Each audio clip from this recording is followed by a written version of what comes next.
So you have to have a mindset of being fiercely competitive and like be aggressive about self-improvement. Like you have to constantly be learning, so that you're good enough to compete with all of these people. Because when you apply to a job, hundreds of other people have applied to that job. Yeah. Hey guys, it's your girl Mimi, and today we're going to be discussing remote job success, productivity and time management.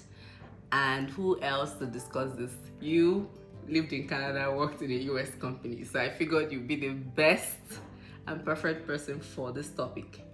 So remote job is something that a lot of people want in Canada because of the weather and all of that. So I just like, okay, I'm not an expert in it, so I might as well just bring my friends to come educate us. So go ahead, Smart. Do you want me to introduce you this time? Yeah, let me say my name. Hey, yeah. Okay. My name is Sammy or Smart, and yeah, friends with Mimi and her husband. This is the intro. Friends with her will talk now. Okay. Let me. You're an expert in so many things. Okay. I expect you to, Yeah. we're cutting that out. So yeah, introduce yourself. So my name is Sammy or Smart, and I am in tech sales. I actually run a company. I own my own company where we offer a couple of consultancy services, software engineering, product management, and tech sales. And yeah, that's me in a nutshell. I play basketball. That's pretty much what my life revolves around outside of work. And yeah, I'm friends with Mimi and her husband. We're very good friends. I've been friends with her husband for a long time. He's trying to, be humble. He trains people who want to go into tech. So if that's something you're looking into, okay, in different aspect of tech, we're going to leave how you can contact him in the description box below. You can email him, if you're looking to transition into the tech field, which is like the best right now. If you're not in healthcare or any other thing, that's where I even feel like there's more money in tech than you being a nurse. Play your cards right. If you play your cards well. So he's doing all of that, and he's working, to roll out some good stuff coming up soon. But if you want to reach out to him, you're interested to be trained under him, because I consider you really successful in what you do. So we'll put his email in the description box below for you guys. Okay, it's not free, it's a paid service, and all those informations will be there when you reach out. Absolutely. Okay. Looking to get people out of the trenches. Out of the trenches and into some 6-figure jobs. Yeah, that's it. That's on period. Okay. Back to the topic. Remote job. How were you able to get a good job in the US while you were here in Canada? So I got into this training program that's sponsored by the Canadian government, because at some point I was just thinking, hey, I can't keep doing these low-paying jobs. Yeah. Because I had just come in as a new immigrant, so grinding through those smaller jobs, but keeping your eye on the bigger goal. Right. So I quit that job and got into this training program sponsored by the Canadian government, 14 grand, and they gave that to me as a grant. So that was a good one. While I was there, they taught me a lot about the tech field, like the tech scene here. And it's important to note that in different countries, the tech scene is different. Yeah. Right? Or maybe I should say different regions. What it looks like in Africa is totally different from what it looks like in North America. So it's important for you to understand the industry, also understand where you fit in that industry. Everybody has their secret sauce. Everyone has that, that thing you bring to the table, that unique thing you bring to the table that other people don't. Right. And it's important for you to understand the tech scene so you know how to bring that thing in there, provide value, and cash out, right? And so that was what that program did for me. And so I started putting out applications, because I came in here as my primary aim was to be a software engineer. Okay. But once I understood the market and I understood where I could maximize my earnings, I tell people, tech sales is the only tech, or I won't say it's the only, but it's one of the only tech niches where you can realistically make $1 million in a year just by making your sales. Wow.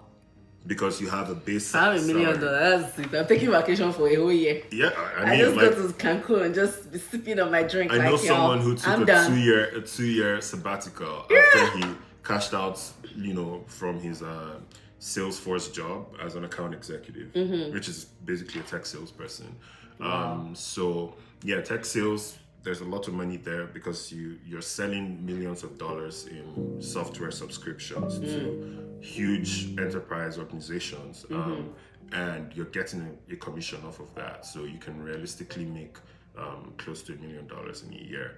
And so I realized that, and I'm like, hey, I'm personable. I can speak to people. I've worked so hard on sounding a certain way, so I can like appeal to people in this part of the world. So I just started putting my, resume forward, and I got that job in the US. And so you didn't even think that, so when you finished your training, you didn't even have this limitation of, oh, I'm in Canada, let me apply to companies in Canada. Like, you are just open to apply to companies everywhere. Yeah, because so with Canada, you would find that the wages are lower than you would see elsewhere, right? And that's a shame, honestly. But I knew, like I've said on previous platforms, or in previous at previous times, you want to maximize your earnings in your youth. True. That's a rule of thumb. Everything you should be thinking about is, hey, I realistically have 30 years to work and make money. Let me make as much money as I can in that 30 years and wrap it up, right? And so I started looking outside of Canada so I could, get the most out of whatever work I was doing. And that's how I looked to the US. Okay. So tech sales, if I'm just, let's say I'm someone who studied, I don't know, biz admin, mass communication or marketing, whatever. And again, most people don't do what they studied in school, right? Or I'm someone who, I was an engineer, or I went to school, did engineering, and I worked in a bank. Now I'm coming to Canada or migrating to any other part of the world. How do I transition into tech sales in this instance where you have an experience? How do I move from what I was doing before to tech sales? So I think if you found, and I'm going to preface it by saying, if you found out that you're personable, it's very easy for you to connect with people and endear yourself to them. You can make people just like you and just start volunteering information to you because they feel like they're your guy, even if you just met them 5 minutes ago. Right. Then tech sales is a good place for you. If you're also passionate about tech and it's about problem solving, right? At the end of the day, the meaning of tech is we're taking technological advancement and making people's lives easier. That's just the skinny of it, right? So whether it's I have an Uber app, that means I don't have to own a car and I can just get from point A to point B without going to the road to wait for taxi like we used to do in Nigeria, or it means some software that makes it easier for people to do their jobs and be more profitable because they can get more work done in a short period of time. That's what you should be thinking about, the end goal. How can I make you more profitable? How can I make your life easier? If that's how you think and you have these two factors in place, then tech sales is good for you. So preface out of the way, how to transit into tech sales when you found out that those things are present with you is you start to look for all the transferable skills that you've so even if you've worked in the bank talking about money and customer service and all of that, you try to see how you can transition that into selling tech products. Exactly. For me, I was an oil and gas engineer. I used to work on the rigs, right? And so that meant you had to interact with a lot of engineers. You had to you could be 100 people on the drill ship, right? Out on the high sea. You had to talk to people. You had to communicate with them because different people are doing different operations. Right. For all the operations to kind of sync, there has to be communication. So I learned, okay, I can actually talk to people and I can get people to buy into helping me. Right. So that we can achieve a collective goal type of thing. That's a transferable skill. Has nothing to do with tech sales, but when you think about it as a skill in and of itself, it's a transferable skill that's useful to you in tech sales. So you identify those skills that you've been learning or been applying in the jobs that you've been doing, and put those on your resume, like word them, like amplify them in your resume. And sometimes it's important to just use the right keywords when you're writing a resume. Let's say you are trying to get a job in an industry that you've not worked in before. You want to make sure that you know the right keywords that would make people or companies want to reach out to you in the first place. Again, for resume services, I'll put a link here that you can contact and all of that. But I want to ask you about the challenges that you faced. Even though I might be a people person. I can talk. I feel like people might like me if I try to say something to them. But you definitely face some challenges as someone who's entering that field for the first time. What are those challenges? I think number one challenge I faced was like sounding a certain way. Now, to put it in context, I moved to Canada when I was 29, going on 30. Right, so I had already lived a whole life in Nigeria, like a whole adult life. Let me just put it that way. Finish all the flex. I've learned how to talk to people in Nigeria. I've learned how to be funny in the Nigerian context, which is totally different from being funny in this context here. Like in this if you want to be funny, you have to be careful. You have to be careful. Like there are things I can tell people. I can call you a robot in Nigeria. If you do it here, you're cancelled. Like your career is over. You call me fat. Yeah, you call someone fat. Here you're done. So like I had to unlearn a lot of things and relearn. And like at the center of it was just like my intonation, my diction, how I spoke to people, and that would really get you flying. Because if you come here and you're sounding it, you alienate yourself by sounding Nigerian here.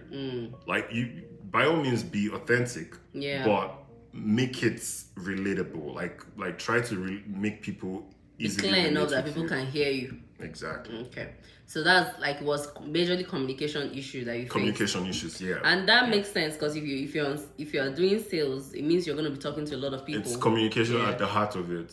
Okay. Communication at the heart of it. Okay. So the other part of the topic is productivity, time management. I know that we and the US, we don't share same time zone, first of all.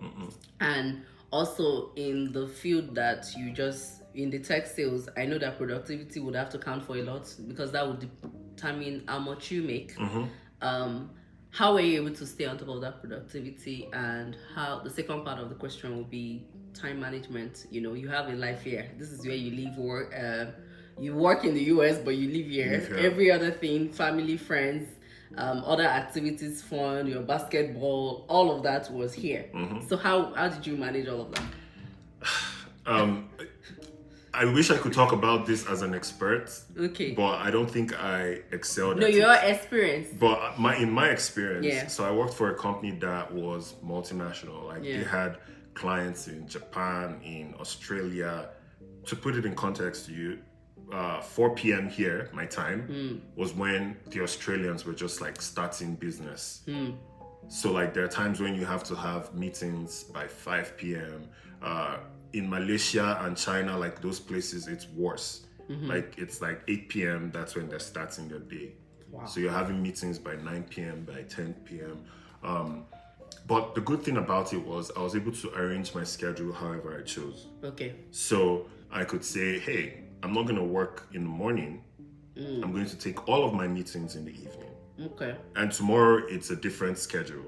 I'm going to work morning. So there was flexibility. So there was that flexibility. So I just planned my schedule around it. I don't know how you would, how it would work best for you. Some people like to have like a visual representation, like a board where they arrange their schedule. Me, I just had it in my head. I could just say, okay, tomorrow from so and so time to so and so time, I'm going to play basketball. Don't put it on your head though. Just write it down. Monday.com is a good one. Asana. There's so many other organization tools. Yeah, and also like your Google Calendar. I think Google Calendar is a very easy tool to use. So you can just block out like sections of your day and say, hey, I'm doing this. I'm doing that at so and so time, right? So, Okay. What about the productivity part? Like, how were you able to, meet up with the sales? Because we're looking for $1 million, you know. Yeah. So Maybe in terms after of after this thing, I will just go retain my life. Say, what am I even doing on YouTube, Seth? oh well, I think everybody can make $1 million if they put their time, dedication into whatever they're doing. But in terms of productivity and like meeting those quotas, now one thing I'm not going to lie to anybody about is that sales is tough in terms of like targets. Yeah. They tell you, hey, this quarter, bring in $300,000. As soon as you do it, you think, oh, I've won their trust. Next quarter is $500,000. And next quarter is $750,000. And next quarter is $1 million. Like it never stays the same from quarter to quarter. Like they're just increasing those quotas for you. But it also means more money for you because, of course, if you're getting 10% of 300K versus 10% of $1 million, it's very different, right? And you're also learning how to go about it. And it's a pipeline thing in the sense that the more you talk to people, the more people you know, the wider your network becomes. Right. The more you're learning about the industry and you're able to spot opportunities to sell, because selling is basically just meeting a need. Like you identify a need and then you find how your products can solve that need, right? So as time goes on, like you become more capable of meeting bigger quotas. And so like, it's all about work, like just put in the work in terms of like reaching out to people, speaking with them, like get as many meetings as you can, and put in the work as to getting good at what you do. Now, the top 20% salespeople make 80% of the money in sales. The rest are just... Because the thing is the competition. If I work in Google and someone else works in Salesforce or Microsoft, let's say, I'm trying to sell Google's suits. The other person is trying to sell Microsoft's suits. Those are competition. So at the end of the day, is who is able You're competing against another salesperson. That person could win or you could win, right? And that's what I mean by 20%.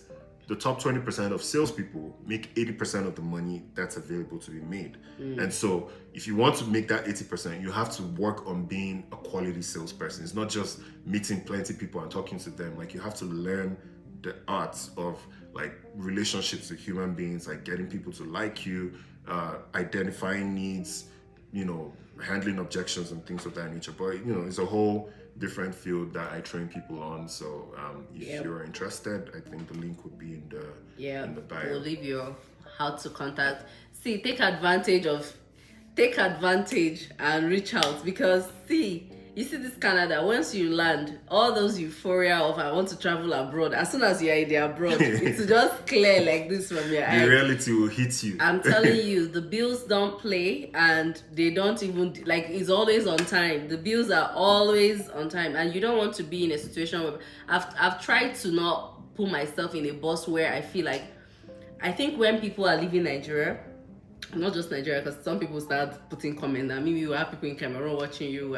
When people are leaving their home country, there's this thing that, as long as I'm just in Canada, I'll make it, I'll be fine. It's a lie. It's not true. There are poor people here. It's not true. There are people who are struggling here. What will set you apart is if you have this kind of thinking and if you have this kind of mentality. And I also used to say that if I'm going to just do anything anyway, I wouldn't leave my country. The only reason why I would leave my country to a place where I'll be away from my family, my grandma that I love so much and all of that, I have to get the most out of that place. That is the least, so don't. And I do see a lot of people send me email about certain jobs that I don't talk about on my channel. No, it's not because of pride. I just feel like, why, you see someone that has 2 master's degree trying to, just dim their light and say, even though I'm not against little beginnings, you can do the survival jobs, but it's all in your mind. How do I move from this to that, So at the end of the day, I would say if you're not like in healthcare, and when I say healthcare, the good, like if you're not a doctor or all of this, look into this the way I feel like tech is just the new... It's new money. It's the new money, and there's so much room for everybody. And most of this tech thing, because we're talking about how you had a Canadian education before you moved, Canadian training before you moved into that. Even Coursera offers a lot of these, at least the foundation, and some company do accept that, because that's how I even went into projects in the first place. Right. I had just had a baby, and I'm thinking, okay, what do I do with my life now? How do I not get a job that will take me to the office every day? And next thing, I just signed up on Coursera. And then when I was doing that, I felt like, would a company even accept this? Guess what, bro? Like, no company has ever asked me of that degree. As long as during an interview, you have to speak, like you have the actual, like you have the knowledge. No one has ever asked me, it's more about what do I have, the person I'm speaking with now, do I think this person can do the job? And I feel like as soon as they have that conviction that, you can do the job, they don't necessarily care about that degree. And this brings to the point where you're talking about your personality, if you're a people's person. I feel like any company anyway will train you. They just want to know if you're someone that can work. Are you trainable? Yeah, like, can you will you come here and cause problem for everybody? There's no matter the degree you have, if you resume a new job, you'll be trained on how to do that job. How to do it. So personality, and take advantage of all these courses on, even to become a US UI designer. There's a course on that on Coursera. You can do digital marketing on Coursera. You can do cybersecurity on Coursera.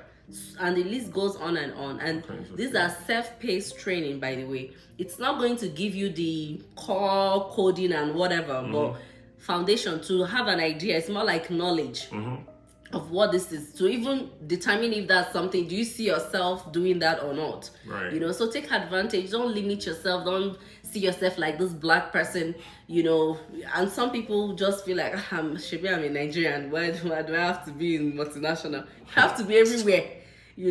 And I don't. Someone asked me, because in my company I was the only black person. I'd be like, how did you feel? I said, when I used to feel like queen. The fact that there's no other person there that looks like the only person bringing that black magic there. Like it should be a plus to you. It should be an advantage. You will know a black person through me. Like the first experience of black person you're working with will be me. So I'm letting you see what working with a black person looks like, and then you have to bring that excellence, that black excellence. So one thing I'll tell people, you have to understand, like, when you think about the logic of it, Canada, like, the process of getting the PR filters the best of the best from every country. Best in the sense that, hey, you have to have maybe a master's degree, so you're very well educated. You have to have 3 years of work experience, so you're experienced in your field, like you're a semi-expert. Let me just call it that. At least some mid-level, like you're mid-level, like at least mid-level in your profession. So you're coming here to meet the best of the best in other countries. Sure. So you have to have a mindset of being fiercely competitive and like be aggressive about self-improvement. Like, you have to constantly be learning, so that you're good enough to compete with all of these people. Because when you apply to a job, hundreds of other people have applied to that job. Yeah. You have to come out top. Sometimes they're only employing one person out of those hundreds of people. True. How do you beat the competition? Like, every single thing is about beating the competition. I'm telling you, have to be fiercely competitive. You're fighting fighting for everything that you think that you deserve or you want. You have to fight for it. And the truth is, I also want people to have some form of confidence. I feel like some people are good at what they do. They know the job, but the confidence, to even sell to say their stuff. Yeah, like to sell your stuff. And I would say, if you need some form of coaching on, how to speak. Because I feel like this mouth that God gave you, don't just be mute. When there is need to speak, there are certain places where you shouldn't be speaking. when there is need to speak, you need to form some form of, confidence, build this kind of charisma that when you speak, people can tell that this person knows what. I've noticed that. Let's diverse more. Some people, it's just like getting their easy to do the job.